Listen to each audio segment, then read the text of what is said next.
Hello everyone and welcome to another episode from Chat Physics. This is our next author Q&A and today we have a fantastic Ruth Ashbee with us today. So Ruth is Senior Deputy Head at Holly Lodge High School and an edu blogger. Today we'll be talking about her book, which is on curriculum and its theory, culture and the subject specialisms. So Ruth, thank you so much for joining us today. How are you? Thanks so much for having me. I'm fine, thank you. Fantastic. So I'm going to jump straight in because I think the beginning of your book opened up with an incredible quote, which I'd like to read out today, and then we can talk about what really got you into writing this book. So at the beginning of the book, you've written that in studying the subject disciplines, we join the towering conversations of humanity, and from those we can all see far. It's an absolutely incredible way to start a book. Was that your idea? Is that your words?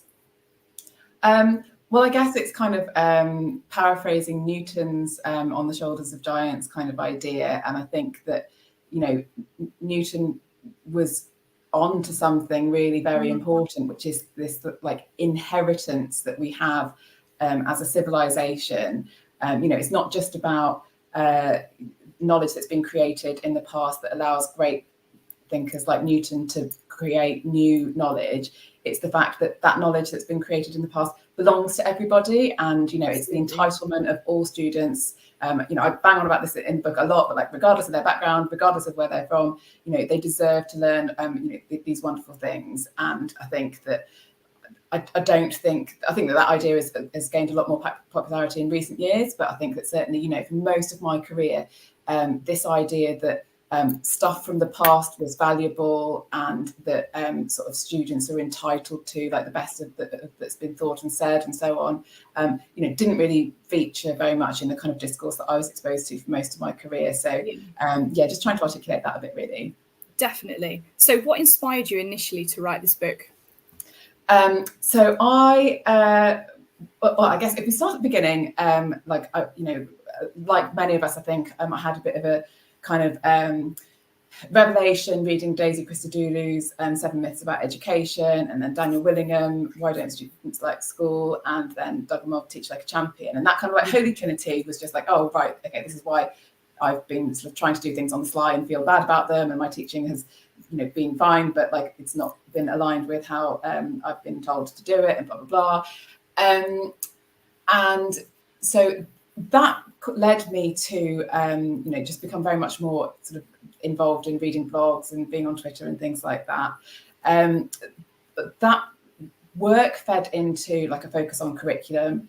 And in 2019, I think I was appointed as like director of curriculum at the school that I was at the time, and which was like an assistant head role. And then, so basically to do that job well, I was really, really influenced by Christine Council's Genericism to Children blog. And that really, I think, you know, it articulates really well, like the frustrations that I think lots of us have felt when we've been kind of asked or told to do when we've been asked or told to do certain things by SLT or by our school kind of central expectations that have just like not worked for our subject. And it just feels weird, it feels uncomfortable. You can almost like feel it kind of like in your body, I think. So yes, I was like desperate to not do that. So how do you do that? Well, you have to find out about the subjects. So I did loads of reading around the subjects and loads of sort of just, you know, connecting with subject specialists and sort of asking them questions and trying to sort of work out in my head, you know, what kind of a subject is computer science, and you know what really is, you know, history. And I found that like I learned so much. I had so many misconceptions. Like I honestly thought that you know, that history was like the list of things that happened. And you know, and I like, you know, you see words like interpretation stuff, and you're like, oh, okay, but I didn't understand it to be that this whole kind of like epistemological point that like you can't have just a list of things that happened in that way, which is ridiculous because my degree was history and philosophy of science, and I understood that from a history of science point of view, but I hadn't really understood it from the rest of history point of view. But anyway, so I just did loads and loads and loads of work and sort of uncovered loads and loads of misconceptions and read loads and loads of books and kind of got up early to, you know, to think about all these ideas. And I just thought, God, like if other people are going to have to do all this work, that's not really very efficient at all. If I can put it into a book and save some people some time, then hopefully they will have more time to, just spend on other things, really. So it's just really part of the drive for efficiency. Yeah, I've literally learned so much from reading this book. And I mean, obviously all the books we've had some great authors on, I've learned so much, but I think just the scope of what you cover in the book is just absolutely incredible. And being a science specialist myself, it's opened my eyes to the sort of comparisons you get between science and other subjects, which I just don't feel that I've ever got from anything else that I've studied before. So it's been absolutely fantastic to read. So well done for the work that you've put into it. It's absolutely incredible. So the role of schools, one being knowledge for knowledge's sake, is sometimes argued against by people because they want to really argue for student-led learning. Do you think this detracts from the message about knowledge being for knowledge's sake, or do you think there is a place for it? I think if someone was to phrase that sort of argument to me in the words that you've just used, I think that that's comparing two different taxonomies. So knowledge for knowledge's sake is the end, if you like the thing that we want to achieve, and student-led learning, that to me sounds like a means, so the process that we use to get to something, the route that we take. So which one do you want? Do you want for me, I think you should start with what is it that you want to achieve, and then use thinking and research and discussion and whatever to then work out the best way that you want to get there. So if people disagree with knowledge for knowledge's sake, okay, but you need to tell me what it is that you want to achieve by student-led learning, and not just say, I want this kind of thing to happen in my lessons. You've got to justify it with the kind of outcomes that you want, I think. Yeah, absolutely. Otherwise, what are we really aiming for, and how do we know if it's actually successful? If we're not sure what we're aiming for, there's no kind of measure, there's no kind of guide, and if you don't have a focus, it's really easy to lose the meaning of the process, which could be fantastic.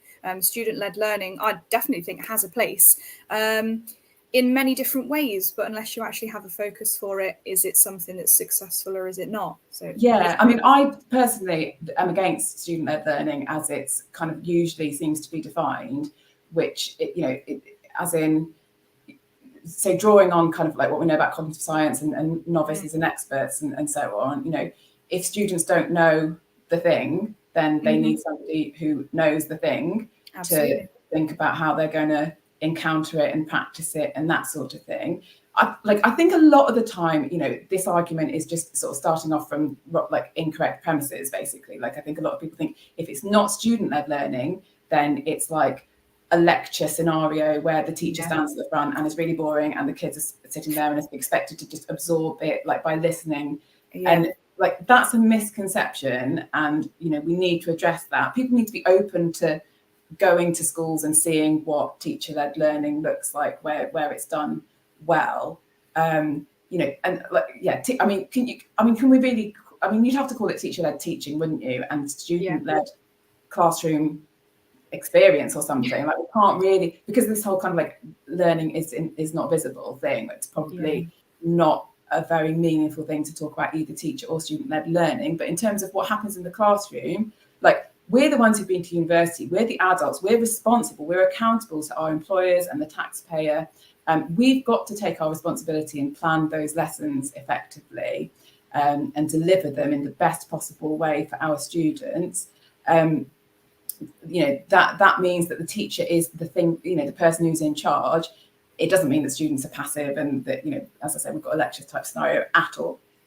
Absolutely. And I think what you touched upon when you said about the teacher kind of giving them an appropriate experience to learn from is absolutely key there. It's all about what the students think. That's what they're going to be focusing on. That's what they're going to be tuning into, adding to their schema, if you like. And actually, that is part of being teacher-led. It's the type of experience that they have. It's the way that they approach it. And I think my worry about student-led is that that's exactly it. They miss the point. They don't even know what the point is. They're not the expert in the room, as you say. So how can they drive themselves towards a point if they don't really actually know what that is? Definitely. I think Sorry. So I was just going to say that, you know, one of the outcomes that we might, like, this is all about curriculum, isn't it? It's like curriculum is what is it that we want the students to end up with, to leave us with. So if the and we can define our curriculum how we want to, you know, within the bounds of the national curriculum or doing students right by the exams and so on. But like, if we make a decision that, like, okay, we want our students to learn about, you know, to be able to kind of describe how cells work together, or, you know, whatever, or like, you know, how circuits work, or whatever. But we might also say, it's like one of our curricular goals, like we want our students to be able to like define a research question and carry out, you know, effective sort of research in that area. Like that is we can explicitly teach that. And that's not to say it's, you know, it's a generic transferable skill. It's not, you know, to do a decent piece of research on the internet, you need to have some background knowledge so that you can filter out the fake news and you can make choices about what's good quality material and so on. But, you know, notwithstanding that, there are some good skills, like Control F on a website, on a web page, for example. You know, just and you know, there's a lot of other sort of specific, nameable, teachable, practicable techniques and processes that, you know, you and I as educated adults will use when we are carrying out a piece of research. We can identify that and say that's what we want to teach students, so that they can be leaders of their own research in particular fields at a later point. But we can't, like, but that's a curricular goal in itself that needs explicit teaching, that needs teachers to think about the components and the sequencing and how we're going to get them to practice and how we're going to give them feedback if they're doing it wrong, and all that kind of stuff as well. So I think we just have to be really, in all of these conversations, often where they go awry is because people mix up like products and processes, or what they want to achieve at the end and what they think looks good in the present time. And I think we just need to clean up our thinking around that a bit sometimes. Absolutely. And I think actually we've just gone on to talk about, you know, what brings these ideas about. And I think it is an absolute misunderstanding, as you say, it's a misunderstanding of really what we mean by these things. So moving on to the next part. Declarative and procedural memory have played a huge role in communication about teaching and learning and assessment. So in science particularly, how do you think this might look? So for people new to teaching on the subject, how would you describe these declarative and procedural sort of memory? Yeah, definitely. So in fact, I first came to learn about these two types of knowledge, or two types of memory, through like my work planning science like booklets and trying to write science questions and slop. So I had, you know, like reading lots about kind of you know, how we learn and the sort of the value of like practice and automation and that sort of thing.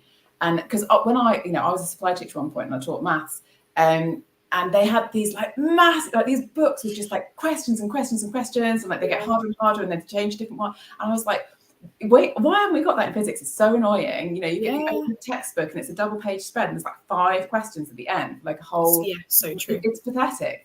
So I was really, really keen to have, you know, if maths have got it, like we should have it in physics basically. So I was just, you know, writing these questions, and you know, and like that was quite a long time ago, and I've, you know, my thinking's moved on a lot now. Like, so if anyone's using my booklets, you know, I hope they are useful, but they're not, like, they don't reflect my current thinking basically, but I haven't got time to go back and do them. So, you know, but, you know, in fact, you know, there's lots of good theory around like variation theory and interleaving and other things that I haven't introduced there. But anyway, but when I was writing those questions, some of them were really, really easy because it's like, oh, we'll just swap the numbers around or use different sized units or whatever.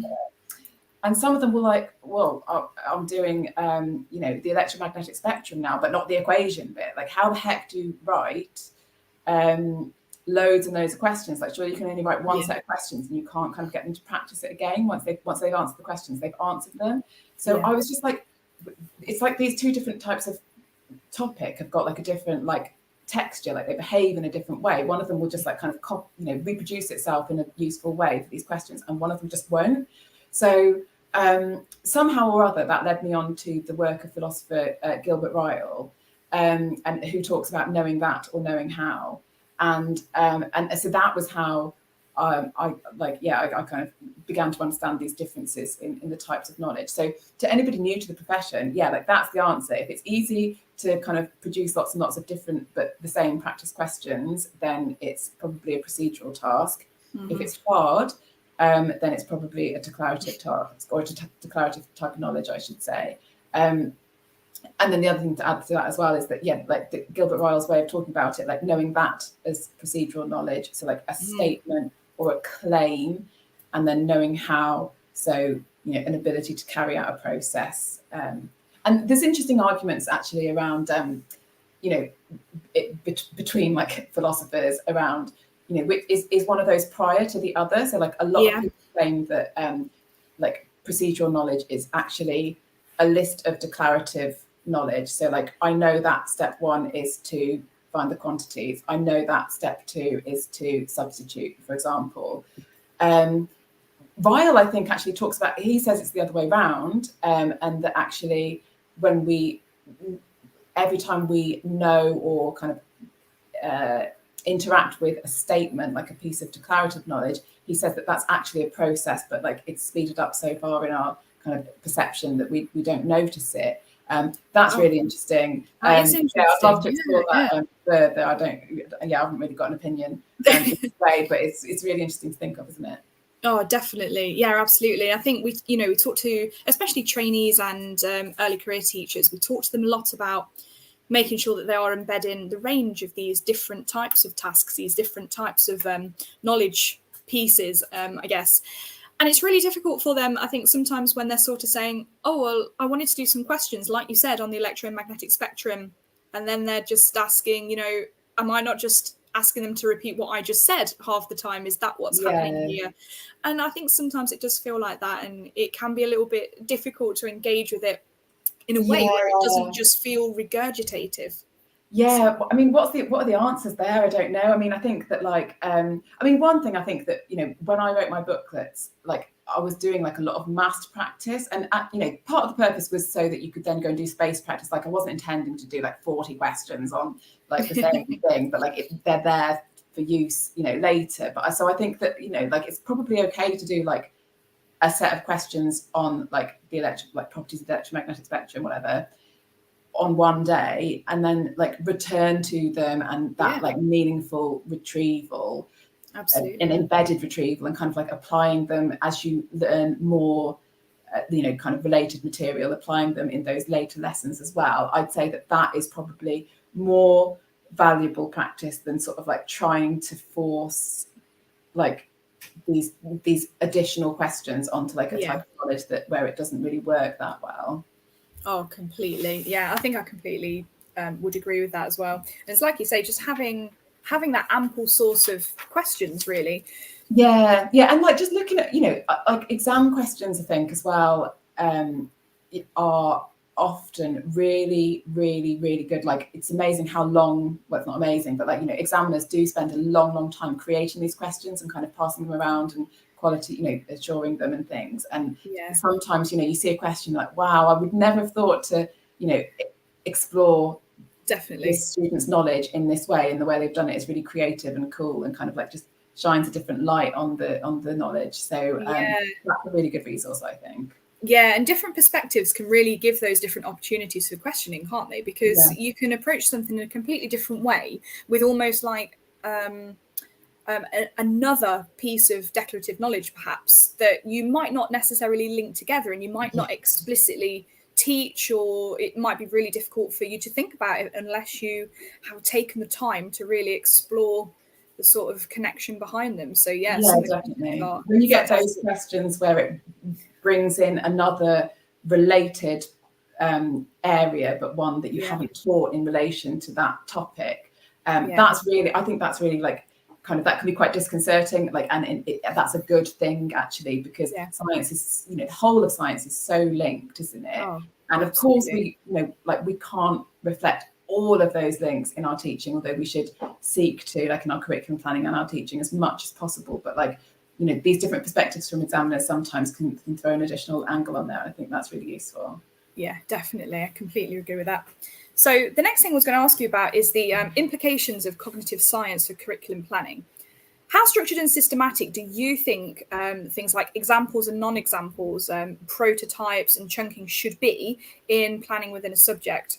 Or do you think individual teacher planning is an acceptable way of embedding those kinds of things? Oh, that's a great question. So I think like the first thing to say, I think, about cognitive science is that it's really, really important, isn't it? And I guess I want both of the things that you've just described there, really. Like it's not efficient for teachers to be planning really, really excellent sequences of granular detail of content, and to be like creating all these questions. Like the answers just take that. We need answers, do you know what I mean, really, if we're going to be using them. Like we need them quickly in the lesson. We can't be sort of working them out while the kids are working, really. So like it's got to be, centralized store of these fantastic kind of explanations and questions and answers is ideal, but that's not to say that like we want teachers to be able to produce that content to that same level of standard. So it's not about like taking away that like agency from teachers, because the thing is, you can't. You can give like the best resources in the universe, the best sort of explanations, and even like you could record a video of somebody explaining it perfectly, and the set of and the questions and all the rest of it. But like if someone is laboring under delusions about how children learn, or they're confused in their head about what retrieval practice really means, that like they won't do it as well as somebody who's able to critically apply these resources to the group they've got in front of them, and like just this human element of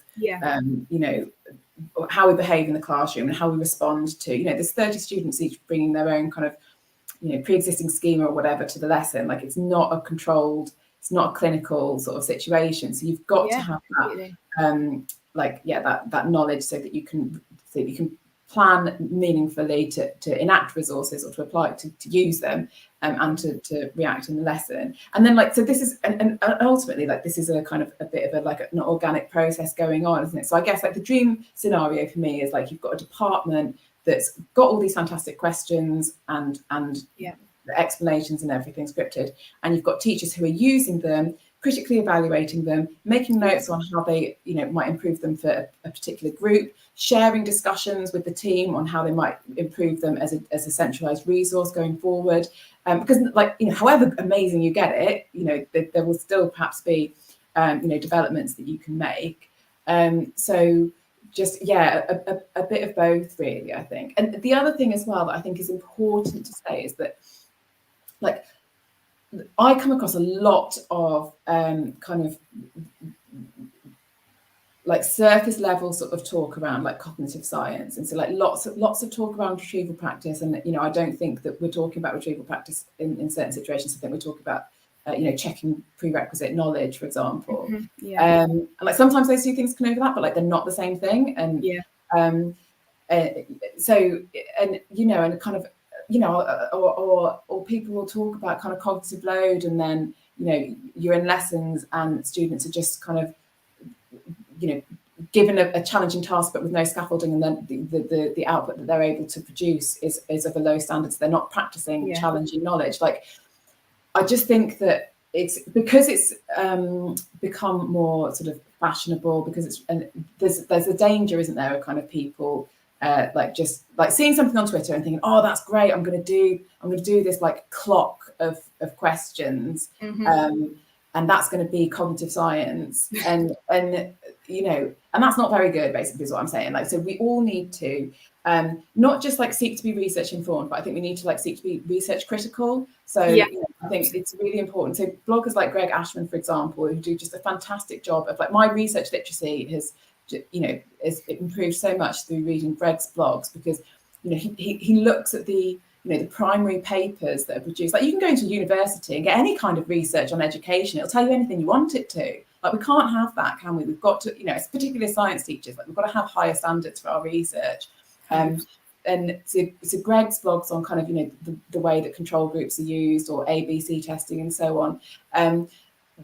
You know, that has empowered me a lot, I think, to be critical and to reject, you know, certain pieces of research that, you know, aren't, in my view, worth the paper they're written on.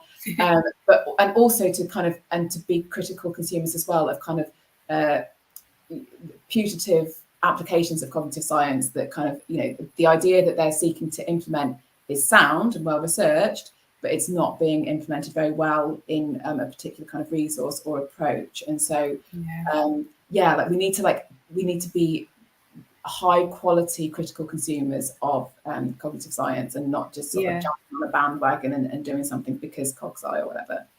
Yeah, that's it. And I think going back to what you said about having those, you know, centralized within a department, those really good explanations, a really good bank of questions, actually so important. But then the responsiveness of the teacher themselves, the individual, to bring in the new ideas, to respond to a class in the moment, is really important too. And I liked how you were talking about communication, because as far as I'm concerned, our ideas and our ability to embed cognitive science really does evolve quite rapidly as well, the way we learn new things. And it's a bit like we were saying earlier about those new connections that we just haven't seen before, we haven't really thought of, and they're coming to us all the time, particularly with things like cross-curricular links. Like, as soon as you see a good cross-curricular link, it's an excellent opportunity to reevaluate what you're doing as a centralized system. So I absolutely think it's really important to have that balance of both. So great centralized system, but with the ability, the teachers, the individuals, and as a team having the ability to then implement them themselves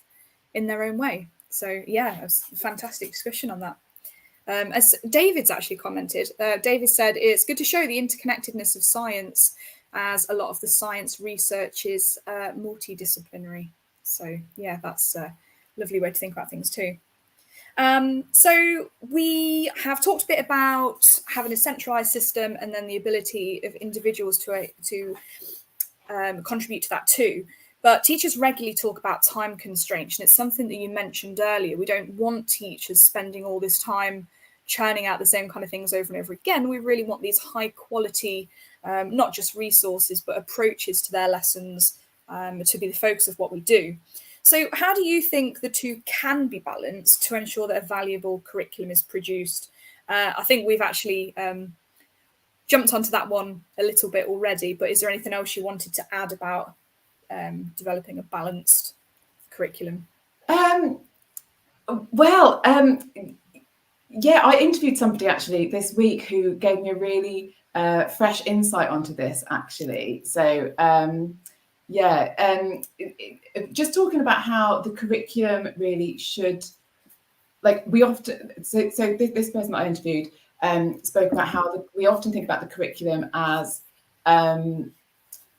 like from the point of view of the students. So what is it that we want the students to learn? And then also how does the curriculum, like, how is it structured in order to help the students to learn, which is all like brilliant and good and should happen. But also, what is it that, like, the curriculum has to serve the teachers as well. So it has to be, created in a way that everybody finds usable, and we have to provide the training that allows people to use it in an effective way as well. So I think that, like, how do we achieve that?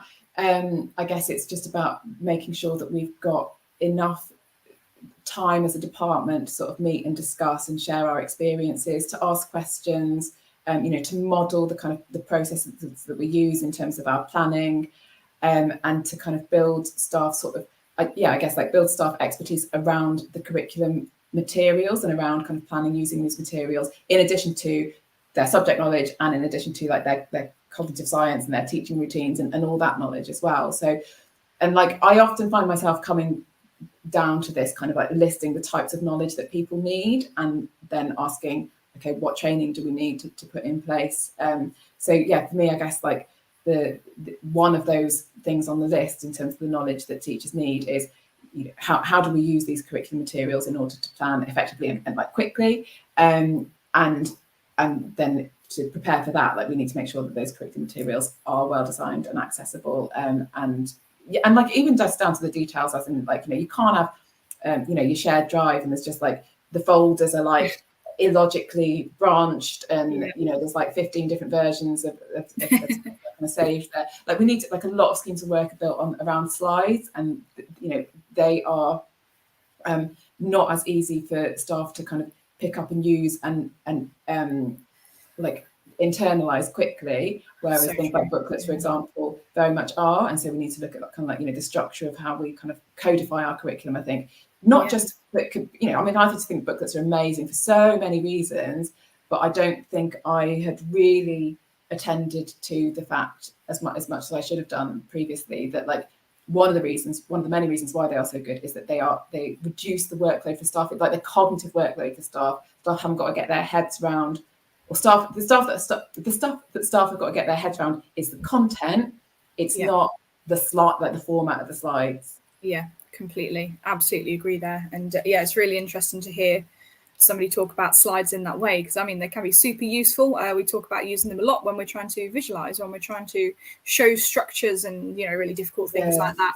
But in the same vein, as you said, I find it really difficult to pick up somebody else's slides and to present. It feels fragmented, and it feels like it doesn't flow in the way that my understanding does. And I don't know about you, but I always find myself going off a complete tangent because the questions arise, and that's where my understanding, that's where my expertise of the subject takes me, and it doesn't follow on with the slides, because how can it? Because that question didn't arise. And I find it very, very painful to teach with a set of slides now. Yeah, definitely can be. So moving on, you talk in your book about ways of looking at subjects and how each subject has its own sort of lens or way of looking out on the world. So what is the implication of this, particularly in science? What do educators, in your opinion, need to be aware of when we are looking through the lens of our subject? I think that, I just think it's good to be aware of, I mean, this is one important aspect of the kind of the anti-genericism idea, isn't it? And I think that, one of the reasons why, we shouldn't be trying to assess art, for example, with, a load of questions, but we should be trying to assess physics with a load of questions. But part of that reason is because of the lens that, the way of looking that artists have on the world. As well, I think that it's useful to be aware of these different lenses, because this whole kind of the sort of moral justification for an ambitious curriculum and for treasuring the subject specialisms is that, like, a student who has been educated to see the world through all these different lenses, like what an amazing like kaleidoscope of experience those students, what a privilege they have.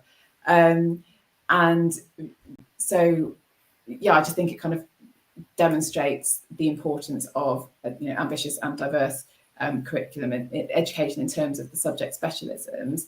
And then I think as well, it's sort of, like Christian Council talks about substantive and disciplinary knowledge, for example. I think that's really important. In science, that's very relevant. In history, it's massively relevant. In things like art and technology, like it starts us off on important conversations, but I'm not convinced it's as a useful a way to like, describe the different types of knowledge and sort of use it to plan your curriculum. But like an important thing about disciplinary knowledge is that, if we're thinking about the outcome, part of the outcome in terms of disciplinary knowledge is, the way that students are able to see the world. So will they look at a scene and, marvel at the light and the composition, and will they feel inspired to capture that in some kind of like visual interpretation? Like that's the lens of the artist. So what have we put in our curriculum from, reception to year 13 or whatever key stages we teach? What have we put to help them to see the world in that way? Now, the answers to that question are like not straightforward, and a lot of those answers will actually be kind of more substantive or like, like content knowledge, like this is how you measure, this is color theory, blah, blah, blah. But equally, we need to kind of give those students the experience of, let's go and look at a landscape and feel that, inspiration. Let's kind of, let's talk let's use all this vocabulary around about these different textures of these objects we brought into our art lesson. I realise this is chat physics, not art. Sorry, it's fine. But then in science as well, or in physics, we're meticulous about our language in physics, aren't we? Like, you can't have, in English, it's like, how can we use a different word for this? In physics, it's like, no, don't use a different word. Like, that's a different meaning. That's a disaster. Like, space rockets crash if you do that. You can't do that. So that, but it's about planning those interactions and throughout the curriculum, and also just as a teacher, kind of being aware of that lens and modeling it wherever these kind of ad hoc opportunities arise. In order to kind of induct students into that way of looking at the world, that precise, analytical, we can answer this question in a yes or no way by looking at evidence, compared to in English, let's use some different words, let's have your interpretation and my interpretation alongside each other, and we'll never be able to say who's right. And I think that and not all of this you can nail down, and not all of it you can put it in a curriculum map. Like, some of it is like just the teacher's disposition, but we can still be explicit in our teacher development and our ongoing discussions as departments and so on about the types of disposition we want to model to our students in order to, as I say, induct them into that lens. Absolutely. I think that's really interesting, actually, because when you were saying about art, I was thinking, a lot of this, I feel, it's not so much that they shouldn't have the knowledge, but it's almost like what they do with it, isn't it? I mean, when they study things, they really need to be exposed to being able to ask themselves those kind of questions. And that's how they're going to be able to study it. Whereas I think I can honestly say, as a young student at school, and I've got to be honest with you, when I was probably at high school, I wasn't particularly good at art or physics. I wasn't particularly good at either of them. But it's because I never knew what to ask. I never knew what to think. And I didn't really have that idea of the kinds of things I could know, or I could investigate, or I could consider when I had this knowledge sort of placed in front of me, or I had these examples placed in front of me. So, I kind of think that the human stories are really valuable for that, aren't they? Because they give us like a kind of like a role model. Like, it's quite memorable to think of, Picasso when he painted like Demoiselle d'Avignon, and he was like, he realized what a game changer it was, that he just like wet himself basically and hid it behind his sofa, rolled up for like however many years before he kind of showed it to even his closest friends. And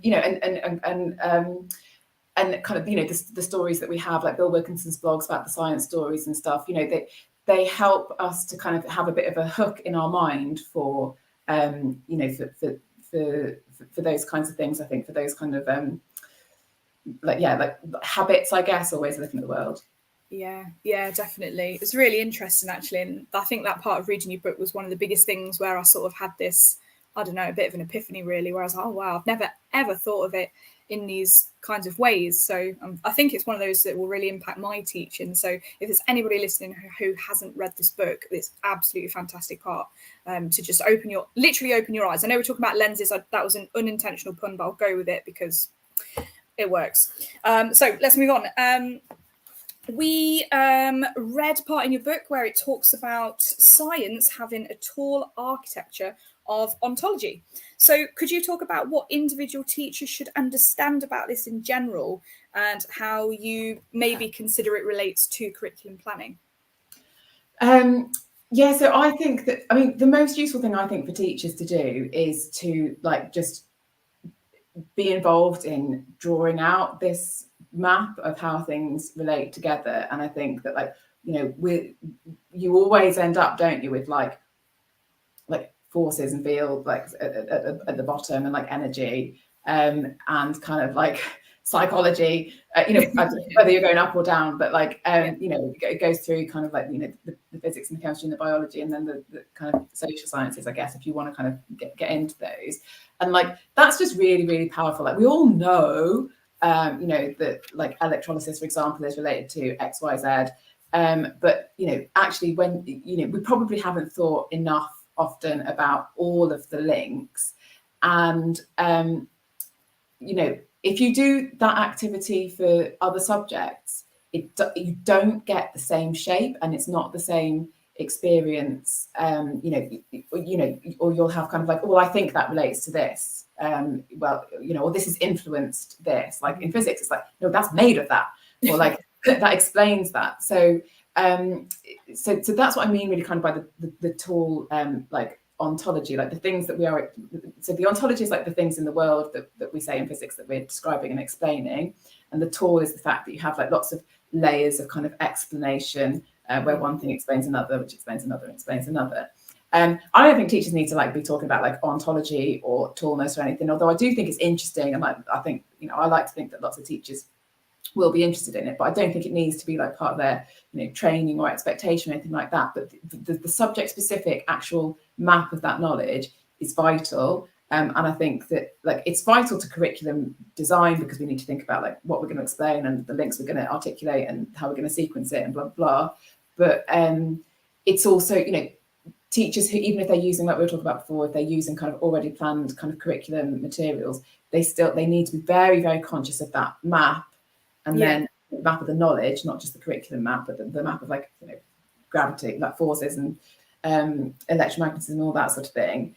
And then they need to be, you just need to be thinking, how will this be reflected in my planning? And be aware, and if children are going to be asking questions, and the ways that lessons can evolve in slightly unexpected ways, and just being prepared to like reflect that tool ontology in kind of the anecdotes that you, or the illustrations that you use, and the responses to questions that you give, and so on.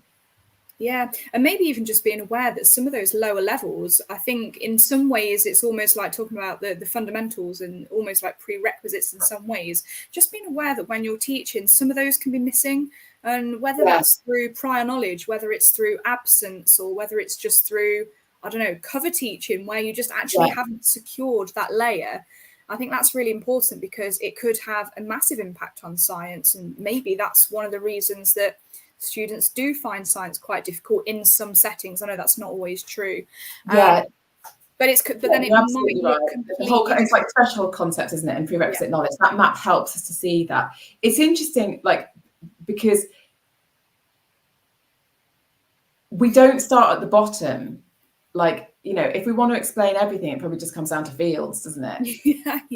We don't start with fields. Like we start with like, heavy and light or whatever, and reception, or floating and sinking, or transparent and opaque and things. So there's I feel like there's a kind of a tension between like in an ideal world, we'd start at the most fundamental things, and then we'd move just through the ontology. But because of like the way that cognition is, that's not appropriate. So we kind of have this like bit of a dance around where we sort of try to marry the two requirements, I guess. So I think that, like, I don't think that there's a hard and fast rule that we can necessarily use, or I haven't identified it anyway. But just like, you wouldn't even be able to ask that question, I don't think, or having that map allows you to ask that question and get better answers one way or the other, I think. Definitely. And I know as you have students move through their years, they have an argument in science all the time of, oh, so what you taught us was wrong, or, oh, we've got to unlearn this. It's like, no, it's not the case. It's just a case of we've simplified it for what we have the capacity to understand, probably at that point in general. And then we have to unpick it. And then we're going back to some of the more fundamental stuff, which is just far less concrete. And if it's less concrete, it just can't be grasped for a lot of people at an early age. And I absolutely agree. And I think it's one of those things where it's almost, I think it's quite powerful to teach the students a little bit about that as well. And I think that can teach them even more about science and the understanding, because then they're able to say, well, actually, there's more complex things out there that are underpinning what we're trying to investigate. And if they understand that, then it leads on to this idea about us making them into good researchers and leading them into that student-led learning in some ways. A completely different take on it to what some people might think that is, as we said earlier. But definitely something, I think, to make a little bit more explicit to pupils, so they're a little bit more able to understand the subject in itself. Totally. Yeah, I mean, it's about the lens of science again, isn't it? And the lens of physics, and the whole sort of... what is a truth claim in physics? And actually, like the role of philosophy of science is interesting here, because like most physicists aren't really interested in, like, they just believe in the stuff, don't they? And they're probably not, maybe some of them probably think it's a model, and some of them are just like, well, yeah, it's they believe very committedly to it. Yeah. But that doesn't mean that our school curriculum necessarily needs to only reflect that. Like, I think that it is important for us to build in that kind of element of uncertainty and the nature of what we can claim to be true in scientific claims, and then also kind of the role of models and the sort of the perpetual struggle that we have to make sense of things that are scales or behaviors that are just completely alien to like our evolutionary history. So yeah, I think that's valuable. So I think that's valuable for students in its own right, but I also think that it's valuable, like, for the kind of, like, if we're going to talk about like scientific literacy and their role as kind of citizens and informed voters, like it's important to you can't have, you don't want students leaving school thinking that, like, if a scientist has said that this is true, like, it's definitely true, in the same way that like a mathematical proof, for example, perhaps is. Yeah. Although there are some caveats around that, but yeah, absolutely, definitely. Right, so we have come to the stage where I'd be really interested to do a book draw. So this is to win a copy of Ruth's fantastic book. Highly recommended. I've learned so much that I didn't even know was possible to learn. So what you can do if you are watching is to drop your name into the comments, and I'm going to put you guys into a book draw, and we'll pick one person at random live for that chance to win. So Ruth, while we get on with this, my last question to you to explore is, if you were going back to this book now, is there anything in particular that you might do differently or sort of add or take away from it? Yes, so much.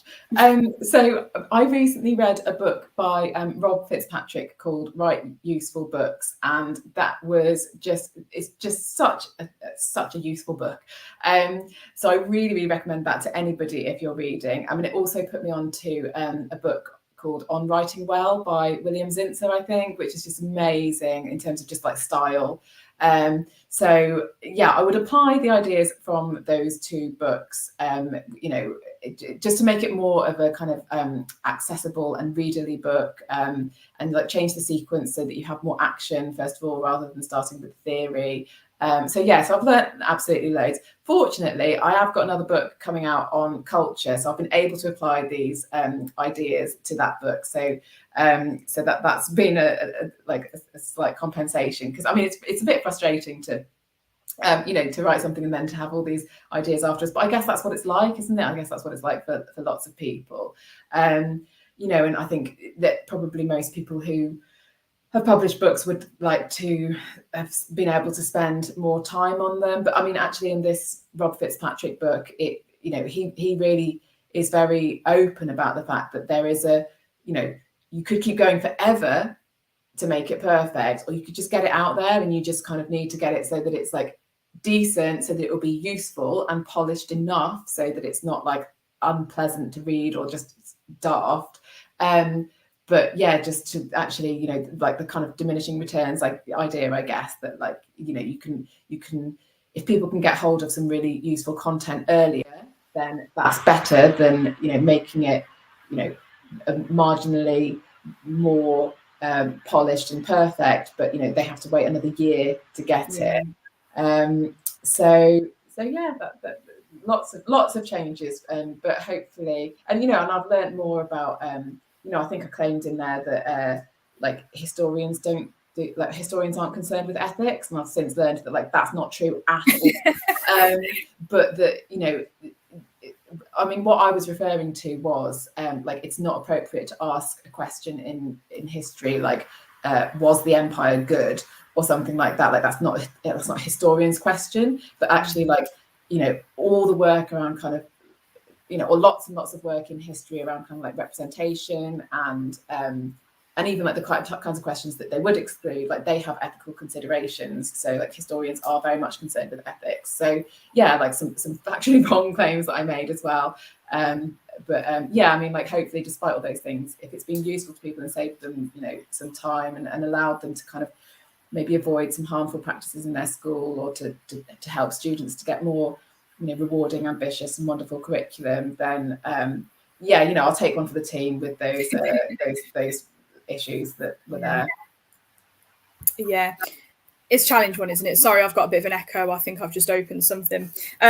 Yeah, I think it's really, you know, quite challenging to look from all those different points of view as well. And, you know, you've done so much in this book. You've covered so much that I think it would be absolutely shocking if there wasn't something that you look back on and said, oh, I've got a very different way of looking at this now. But yeah. Now, everyone's basically commented to say they've either already got a copy or somebody's just ordered it. So at the moment, we are not doing a book draw, but that's absolutely fine, because we can keep this on hold, and that's something we can organise for later.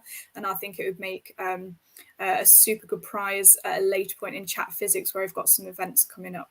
So fantastic.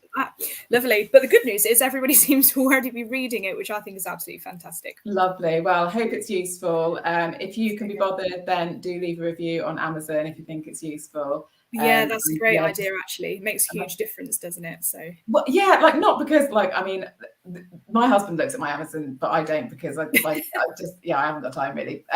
But I just think it's useful. Like, if you think that the ideas are useful, like, there are other schools that won't be applying these ideas yet, and like, we, you know, I just think that obviously, if it's a good thing for children, then it's a good thing for children everywhere. So the more kind of people can see that it's useful, the better, I think.